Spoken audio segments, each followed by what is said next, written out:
La cooperación al desarrollo ha hecho mucho daño al continente africano, al sur global en general, pero sobre todo al continente africano. Porque durante mucho tiempo hemos escuchado que se está ayudando a África, que África es el continente al que hay que ayudar. Y claro, cuando miramos un poco el recorrido histórico de esa cooperación al desarrollo, nos damos cuenta de que no hay resultados y es algo que se ha quedado muy obsoletos. Y no solo esto, lo que fomenta también, fomenta una especie de complejo de inferioridad hablando del continente africano. Porque para hacer un paralelismo y entenderlo bien, para un niño o una niña, por ejemplo, que nace en África y durante mucho tiempo ha escuchado que tiene que venir el blanco del turno o la ONG del turno para poder ayudar a su pueblo, para poder ayudarles, pues esa persona desde pequeño que escucha eso, evidentemente crea, se genera en él,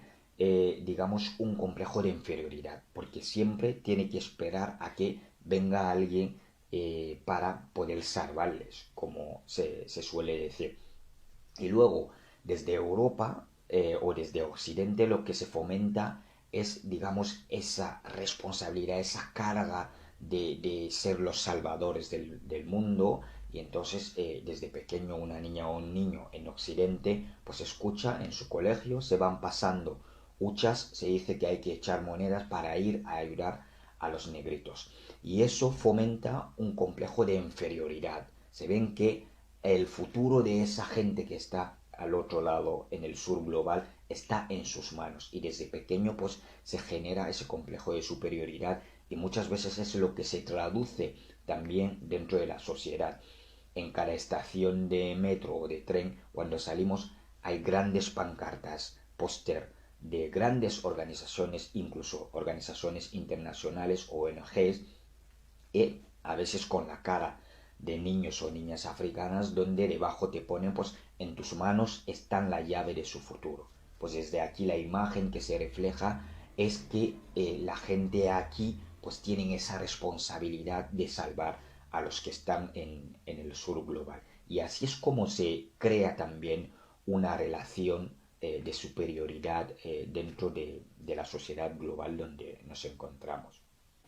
Porque realmente si miramos dónde va a parar esos fondos, por ejemplo, de la cooperación al desarrollo, nos damos cuenta de que en términos, por ejemplo, de las organizaciones internacionales como el Banco Mundial o el Fondo Monetario Internacional, pues el dinero que destinan a la cooperación o al desarrollo internacional, a la cooperación al desarrollo, pues ese mismo dinero lo que hace es que cuando llega, pues sirve para pagar otras deudas, pero no sirve para, digamos, desarrollar esos países. Entonces, lo que sirve ese dinero que inyecta el Fondo Monetario Internacional es que sirva para pagar las deudas que anteriormente habían sido contraídas. Y si normalmente se hiciera la cosa muy bien, pues nos daremos cuenta de que los expertos lo que dicen, como por ejemplo León de Cumana, que escribió un libro sobre la deuda odiosa de África, donde explicaba que el dinero de la fuga de capital en los países africanos desde los años 70 al 2008, pues suponía 944 mil millones de dólares. Y si se compara a lo que es la ayuda que se destinó a esos países o la deuda de esos países, pues veremos que estaríamos hablando de 177 mil millones de dólares. Hay una clara diferencia. Por lo tanto, si se hiciera bien las cosas, si no hubiera fugas de capitales, pues no haría falta ni siquiera esos programas de ayuda al desarrollo que lo que hace es fomentar digamos, todo lo que estamos viendo de la dominación sobre esos países del sur global, sobre todo en este caso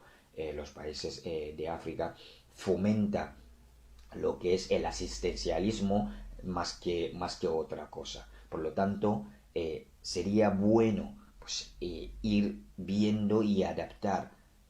unas estructuras para evitar esas fugas de capitales, para que no nos veamos, digamos, hablando en términos de cooperación al desarrollo, siempre que se tiene que hablar de la relación con los países del sur global. Por lo tanto, la solución a todo eso puede ser una buena definición de un sistema impositivo en esos países, una buena definición, como decía, de un buen sistema de imposición en esos países, el control de la fuga de capital, y que las empresas que están en esos países, las multinacionales, que paguen también los impuestos como lo hacen en cualquier parte, y que ese dinero que se ingrese por parte del Estado también sirva para poner una estructura muy fuerte del estado de bienestar, y que a su vez pueda servir para el pueblo y para la población, que es realmente la que sufre en este caso y en este contexto y en esos países.